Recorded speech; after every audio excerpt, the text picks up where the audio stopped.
Bonjour à toutes et à tous, je vous propose aujourd'hui de réaliser ce petit marque-page en torchon. Alors je l'ai appelé marque-page d'apprentissage. Pourquoi? Tout simplement parce qu'il va me servir à montrer différents points techniques.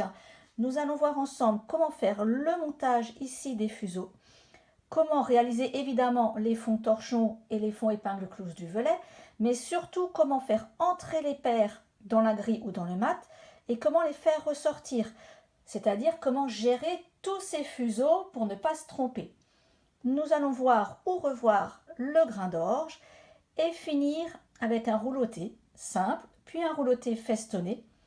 Et surtout, on va aussi voir comment éliminer les paires de notre fond qui arrive pour ne pas faire grossir notre rouleauté de façon trop importante.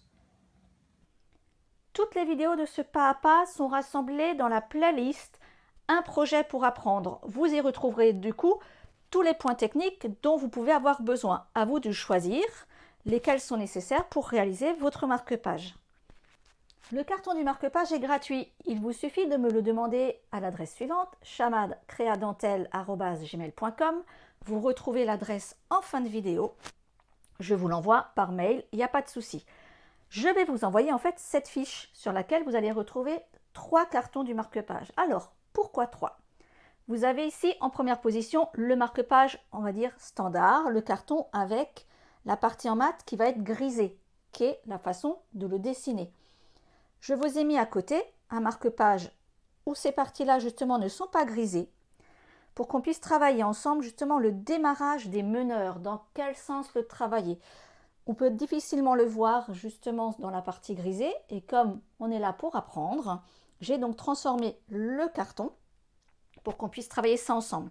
Donc cette version-là va plus être pour vous, pour tracer au crayon ou au feutre votre meneur.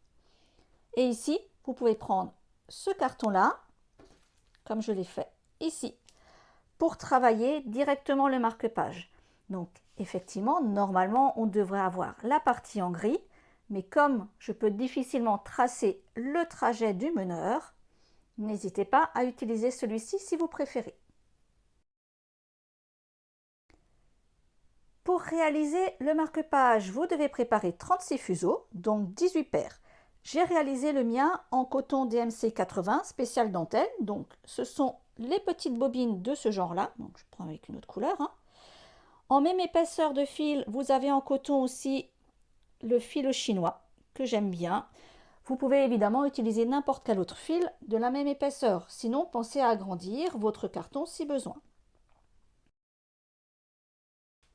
Avant de démarrer avec nos fuseaux, on va prendre le temps de lire le carton pour essayer de comprendre vraiment à quoi s'attendre lors du travail et déterminer ce qui risque de nous poser des problèmes.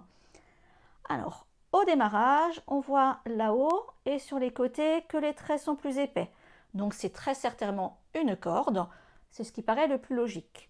On a ensuite des fonds, donc le symbole du fond torchon, ici le symbole du fond épingle close du volet. J'ai exprès pris des fonds très connus, comme ça, quand on a un doute, on les retrouve facilement dans les livres d'explications que vous risquez d'avoir chez vous.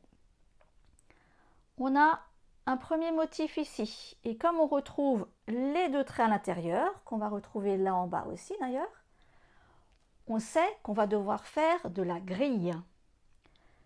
On retrouve un deuxième motif ici, le même en dessous. Là, c'est tout grisé, c'est colorié. Ça veut dire que c'est du mat. Et le motif central, le grain d'orge. Une fois qu'on a déterminé ces points principaux, on va aussi aller voir en bas. Donc ici, c'est plus foncé et plus large aussi. Donc ça peut très bien être de la corde avec un arrêt des paires avec un simple nœud. On peut aussi choisir du coup de faire un rouleauté pour cacher les fils qui arrivent. C'est la solution que moi j'ai choisi de vous montrer aujourd'hui. Maintenant qu'on a dégrossi la lecture du carton, on va aller zoomer sur les particularités. On a notre corde là qui descend et qui va venir croiser à chaque fois la paire du fond. Donc on va avoir 4 fuseaux qui vont en croiser 2. Donc on va avoir un croisement ici de 6 fuseaux. Nous verrons comment le faire.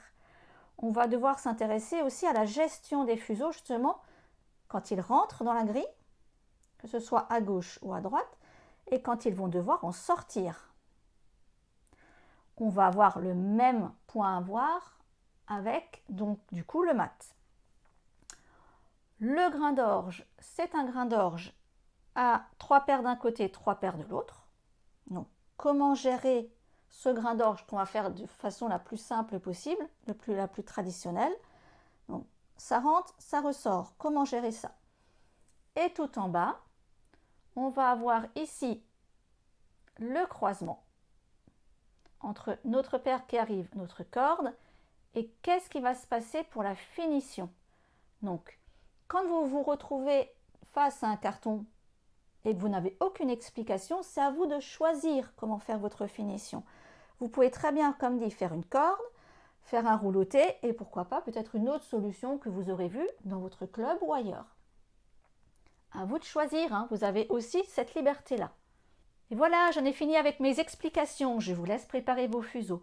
On se retrouve dans la prochaine vidéo pour voir comment faire le montage des fuseaux. J'en profiterai pour vous expliquer comment compter le nombre de fuseaux à préparer lorsque vous vous trouvez face à un ouvrage où il n'y a aucune indication. Ça arrive. Donc, on se retrouve dans la prochaine vidéo. À très bientôt!